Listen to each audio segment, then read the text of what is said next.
Thank you everyone for being here today. I'm Puvvada. I lead KPMG Studio, which you just heard about. I'm excited to be here moderating this panel on AI security and just securing AI ecosystems. So you probably heard about this little thing called generative AI that is changing the world as we know it. But we've been thinking about this space at KPMG for some time. We started Cranium 2 years ago, worked with our clients on it, as well as our firm leaders. And today we're going to talk about just what it means to secure AI systems and also about the learnings that we had along the way as part of that journey. So with me today, I have 3 panelists. I'm going to embarrass Kyle for a second. He looks very dapper today. I feel like he stepped out of a GQ ad. Kyle is a 25-year veteran in the cybersecurity industry, and he's also the current leader of KPMG's security business. We also have my dear friend, Jonathan Dambrot, here today, who has taught me quite a bit about AI security, but also about what it means to be a good human that changes the world. He is on the mission to secure the AI revolution with Cranium, and I think he's going to do some great things. He's also the CEO of Cranium, as well as used to be a cybersecurity partner at KPMG. Last but not least, we have Mike Wagner with us. He is the Chief Information Security Officer at Kenvue. So let's dive right into Q&A. And I want to ask our panelists to just speak a little bit about your journey in AI security. And if you were part of Cranium, just speak about that journey that you had. Kyle, I'll start with you first. Definitely AI security is making the headlines right now, especially with the use of generative AI.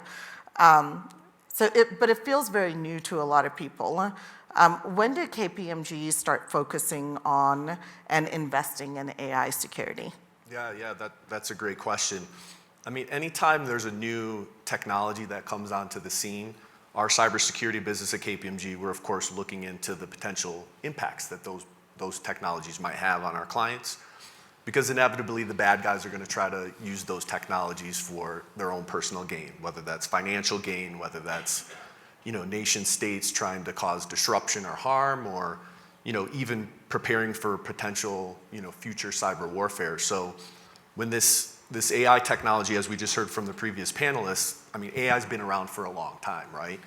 Probably I would say 3 years ago, as we saw more and more adoption of AI in the enterprise to solve business problems, we started to ask questions of data scientists at our clients, data scientists at KPMG, about security. What were you doing? What's being done to secure the AI pipeline? What's being done to secure these AI ecosystems?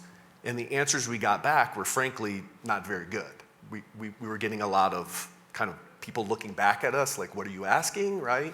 Or people saying we're not really doing much. So to Jonathan's credit, I know he'll talk a little bit about his story, Jonathan really took the lead on looking at the market landscape in terms of what tools, what types of products are out there to help with securing AI. And the reality was there was a big gap in the marketplace. So we decided at that point, again, this is about 3 years ago, that we wanted to really invest heavily as a firm into this space. How do we secure AI? And so that's when we got together with studios and really started the journey. So it was 3 years ago.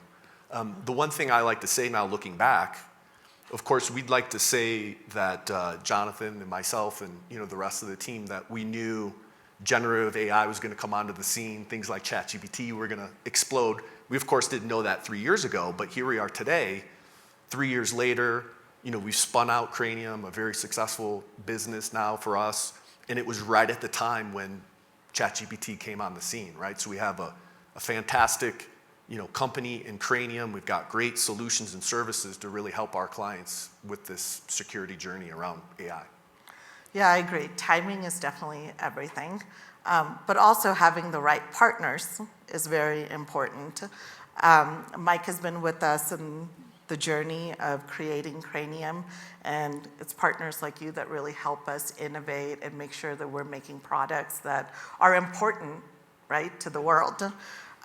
Mike, there's obviously AI security threats and gaps, but you're one of the innovators that are a little bit ahead of this curve. How have you approached this new frontier and the risks that it poses? Yeah, so I think from the executive and the cyber strategy point of view, it was really about making sure that my peers in the risk area were aligned.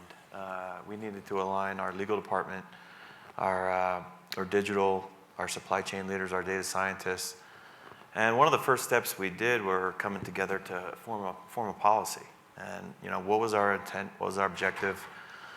Anu talked about Kenvue. How many people in the audience even heard of Kenvue? Yeah, so not that many. We just were born in May 4th.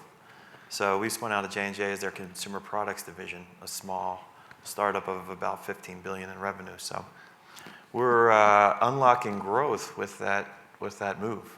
And in order to unlock growth, we're all about enabling the company to go faster, to do things better and cheaper. We're no longer a part of a life sciences conglomerate. We're now dealing with much different margins in a consumer products group.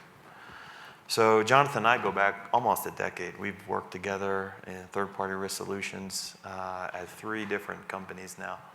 And so the relationship was there. Relationships will always be a key factor in any type of venture we're doing. So John, with KPMG, brought machine learning to my group while we were working to secure our third-party risk area.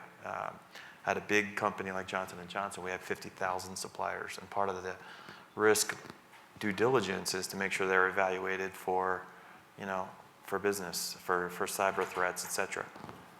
We were only about able to do maybe a small portion of that with surveys and stuff, and John and his team and the platform that they brought in were able to really take that to an order of magnitude higher, faster, cheaper than offshoring manual forms and assessments off to a offshore vendor. So the relationship was there. As in the recent few months, like I talked about in Kenvue, we started out with a policy. We developed training, and we are carefully putting Cranium into making sure that our internal models are secure, making sure that what threats are coming from the internal model, like poisoning of the data and et cetera. The Cranium addresses that threat. We also have 22,000 employees that are looking to use the power of ChatGPT or other open AI and AI tools as well. So data loss protection and other cyber strategies such as education, policy, technical controls are also important in that strategy. So we're early on in our strategy, but with the partnership that we have with Cranium, we're very confident we're going to meet the mission. Very good. Well, you're in good hands. So what I'm hearing from you is as you're implementing and experimenting, just having trust with your partners is important, but also making sure you have the right change management in place and education in place, especially for emerging technologies. Jonathan, building on what Mike just spoke about, how does Cranium address AI security threats that we learned about today, like data poisoning? And what broader business benefits does it bring? Yeah, so before we get into the details of data poisoning and these things, this is amazing for me, right? So I sit here and we're talking about something that was started several years ago in the minds of, a group of people here thinking about how would we actually go about this? How would we think about it if we needed to do this? What we found when we started this process, and over the course of these last 2 years, we met with something like 100 CISOs, okay? And we asked a simple question. AI was being invested in significantly. Mike talked about our third-party business. We built 16 models that we brought into production to solve that problem. And we said to these CISOs, what would you do? Show us where you would actually get visibility into your data science environment. And this was way before Gen AI, right? And I couldn't find a single one, not one, that could do that. Now, Mike could, because he worked with us, right? But we then went on this journey thinking about this. What are those risks? All the most sensitive data in the company is going into relatively opaque models managed by a very select few. And this was in almost every industry, right? We heard financial services had model risk, but it was very small, right? It's in the business. It's not actually inside of the IT organization. And the CISO wasn't part of that dialogue. And so this is where we started this journey. Like, I couldn't believe it, right? The CISO and the security team not being involved in something. We just lived through DevOps over the last 20 years and learned all these lessons that seem to have been completely forgotten with AI. And so now we have a set of new, unique risks. And a lot of these are not on the top of our minds, right? Things like data poisoning, model theft, the insider risks that come from people actually having access to these really sensitive systems and the outputs of them. So for me, it's amazing to be here. So I really appreciate you having me here. And I think these are the types of things that we need to think about. So we started by bringing together, the KPMG teams working on AI. We brought, I did a pitch. We got KPMG to invest in this and pull it through the studio. And I'm not sure how many people actually thought this was going to happen. Could we actually accomplish this? Could we sit inside a pipeline and understand those threats and then be able to monitor them and give people visibility into this as it's happening in these very large systems?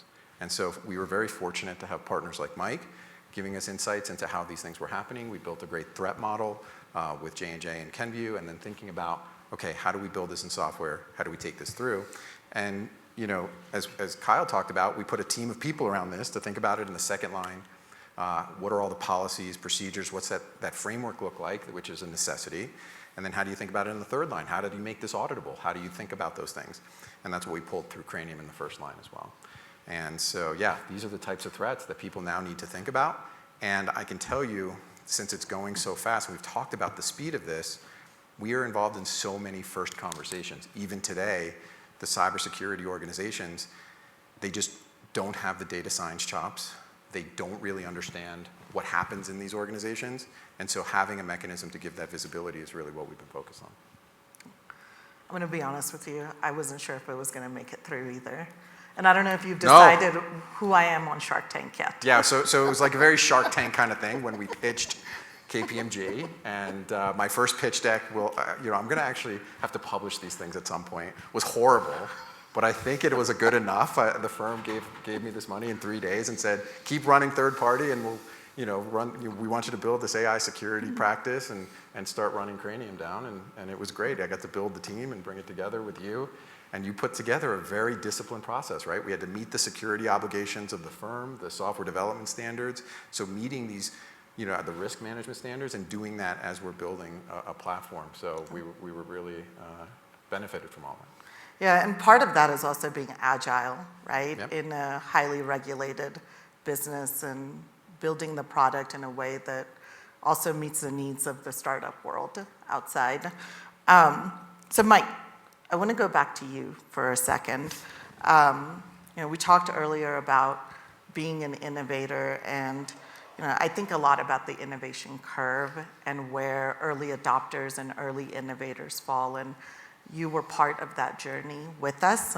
I'd like to just hear a little bit from you on why you decided to get involved in that journey and what you thought about that initial ideation and development process that you went through. Well, first off, I'd say the relationship with John and the win over win over win and going forth with him and the products and the services that he brought to us. It was easy to get on board into another initiative. But John also talked about, data science is not in security's sweet spot, and he's right. And that's an area that we really wanted to go after, that and automation. So, bringing in the right talent within cyber, understanding the broad context that cyber plays in risk, in access, in defense, but bringing in tools that we could not only secure the business, but also really AI tools that we could leverage from a security standpoint as well and use to allow us to do more with less, so to speak. So, yeah, I think the jumping on board to be a design partner and having some input into the beginnings was a privilege, really, and kind of seeing how it came through the pipeline and now seeing the fruits of it. I think it was Kyle that said, we didn't know that ChatGPT would just go berserko just a couple months ago. I think Kyle said he knew.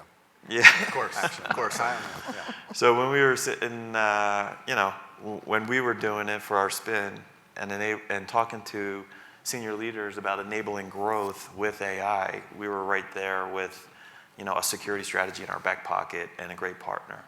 So it's good. Thank you, Mike.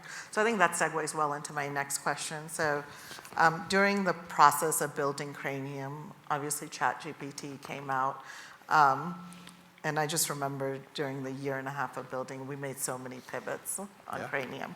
So you're at another natural pivot point, right? So tell me a little bit about how you pivoted Cranium to address some of the generative AI risks. Yeah, and this is in real time, right? So when we saw the use of AI in a much more defined enterprise use case, we saw kind of standards around bringing in your data science teams, using models that were developed with third parties or even open source models that you're bringing in and publishing through all the way through your endpoints. What we saw with Gen AI was initially this consumerization conversation that's been happening the last 2 days, people just starting to jump in, start using it, trying to get work done. I think what we've seen over the last, what I'll call it 60 days, maybe like 45 days, is people have given up on that to some extent. They're not, that is no longer the way people want to go. I think there's a much broader awareness of the security and ultimately the compliance requirements that are going to come from this. And so we have been focused on how do we bring these generative models into a pipeline effectively. We've heard a lot of Azure OpenAI. I mean, you heard from Anthropic today and Stability. Like, these are the ways that people want to do this. It's both a combination of large language models, but also now smaller models that people are going to bring into these pipelines. So now we're seeing the collision of how do you think about that enterprise use case? How do you make these enterprise ready and then start bringing them together, wrap them from a security perspective? But I will tell you, the security teams still don't fundamentally understand what's out there. And so the regulations are going to start becoming real very shortly around being able to identify and discover. So this was one of the things that we started out not doing. We went right into model security, and our design partner said, we don't even know what's there. Like, what are you talking about? So, building the discovery capability for what AI systems exist, how people want to think about that, what are the core elements that make up that pipeline, whether it's enterprise or through these Gen AI pipelines now, and then ultimately monitoring these for, what are the changes in data? How do we think about that? How do we make sure that there is true segmentation of the internal data sources and that we're not actually bringing data that's training these models that we don't want to train outside of these organizations, and how do we segment that in a way and give visibility to that so the CISO can actually answer those questions. And if we see things and indications of data poisoning, we can run our detections locally next to those pipelines so that we're not actually seeing any of that data escape either. And then ultimately, people need to know how to remediate this. And so unlearning in AI systems is hard and potentially fraught with risk. Being able to actually identify data poisoning is hard. And so being able to come together, have a conversation with security, bring the right stakeholders, and then identify how to solve that has been one of the things that people, I think, are looking at with their core AI systems in the more historical context, and then also now with Gen AI. Yeah, and going back to your point, I don't think it's just the cyber teams. I think the tech teams, the innovation teams, this is all so new to everyone that I think we're all kind of learning about this generative AI space together, right? I think a lot of it too is, people are trying, there's a lot of conversation right now around Azure OpenAI as a mechanism to bring OpenAI into your environment. I do believe that people, there's still a lot of over-trust here, just given the brands involved. And I think people need to really start thinking about, how to do this more securely even today. Yeah. So Kyle, I want to end with you. Just to tell us a little bit about your perspective on how AI security fits into the overall cyber landscape itself. Yeah, it's interesting, right? Because I think a lot of what Jonathan's talking about, right, in terms of securing the AI pipeline, I think there's some really new things there from a cyber perspective, but I think when you look at the entire AI ecosystem, a lot of the elements of security that need to be applied to the ecosystem, they're foundational and have been part of cyber for 20, 25 years that I've been involved in this area. And I'll give you an example. So Jonathan talked a little bit about discovery. An age-old problem that's really plagued security professionals is it's very difficult to secure something when you don't know that it exists, right? And so we saw that problem 20 years ago in data centers when people didn't really know what servers were in there. We saw that with applications where there's so many applications being developed and released into an environment, we don't have an application inventory.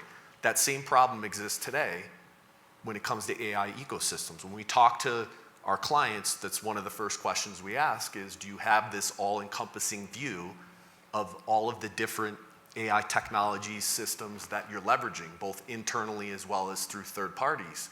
And the answer is no, 99% of the time, right? So as you take a step back and say, well, how are we going to secure that environment? It becomes very difficult, right? So that's just one example. Then if you go down the stack of all the different kind of foundational elements of cybersecurity, whether it's managing identities and access, right? Looking at data from a security and encryption standpoint, looking at privacy when it comes to the data, making sure you've got the monitoring controls in place, and you can really go on and on and on. Those things can all be applied to AI, even though it's a new technology. I think the fundamentals are still there. Very good. So I spend a lot of my time in the innovation space. So it's not the known knowns that worry me, it's the unknowns that really worry me and figuring out what they are and how to tackle them. So I'd like to ask each one of you the same question. What are the questions that people aren't asking about using these technologies that they should be asking? Jonathan, we'll start with you. I think there hasn't been a leader yet, and I think that the responsibility for this is kind of starting to form. We're starting to see, like even in firms, like Kenvue, a data science security kind of role starting to form, but I don't think people really understand who owns this today. And that's why there also isn't definition around who to go to when you start talking about AI security. So I think that's kind of the one that I would point to. Who are you gonna call? Yeah, that's a great point. I think for us, we are going through such a separation exercise right now and trying to shift our infrastructure and applications over in the next couple of years. So there's such a, whether it's manufacturing plants or other types of sites, applications, et cetera. So what we're trying to do is to take the initiative to our business leaders. So you have the CEO, you have one level down, maybe 10 reports to the CEO, and then that level 3, we're going after those business leaders very intentionally with our OKRs to take the conversation to them. I think it was said earlier, it's not just IT that's driving technology anymore. The technology is being done throughout and it's pervasive within the business. In a manufacturing company, we have operational technology in the plants and manufacturing lines, which is not even run by IT. There's oversight there, but it's a different set of governance. So through these conversations we're having with these different business leaders, it's like that first cup of tea in some situations, which will lead to a second and a third cup of tea, which allows us to kind of get a little pinch of education out to them, a little bit of awareness, gives them who they can call if they are looking on how to do their business faster, better and cheaper. They can call us because, frankly, this cyber organization is there for the company to grow. It's not there to do so securely, not to put up walls, not to put up fences, not to be a blocker. But it's really, we want to get that message out on how to enable the business. Okay. Yeah, I think for me, the question I would be asking, it kind of depends on who's asking the question, right? If I were part of the board of directors, management committee, C-suite, I think the question I would be asking is, do we have an AI strategy, right? I think a lot of companies are starting to have an AI security strategy, sorry. I think a lot of companies have an AI strategy, but they don't have the AI security strategy, right? So that would be one of the first questions I would ask. And then the natural follow-on would be, do we have a formalized governance structure around AI security, right? That includes obviously people from data science, obviously people from cybersecurity, but also to Jonathan's point earlier, do we have risk? Do we have legal? Do we have compliance, right? Are they all involved in this governance structure? And then the last thing I would be asking is, what does our overall awareness program look like today relative to AI security, right? Not only for the data scientists, but for your end users, right? We've heard, I think, multiple times today that there's a lot of concern about end users. They wanna solve challenging business problems using Gen AI, ChatGPT, and if we don't educate them, we can ultimately find ourselves in a position where organizations have employees loading in the secret sauce, the IP, right, into these public models, and then obviously you've got yourself in a bit of a bad spot, right? So those are probably the three primary questions I would be asking.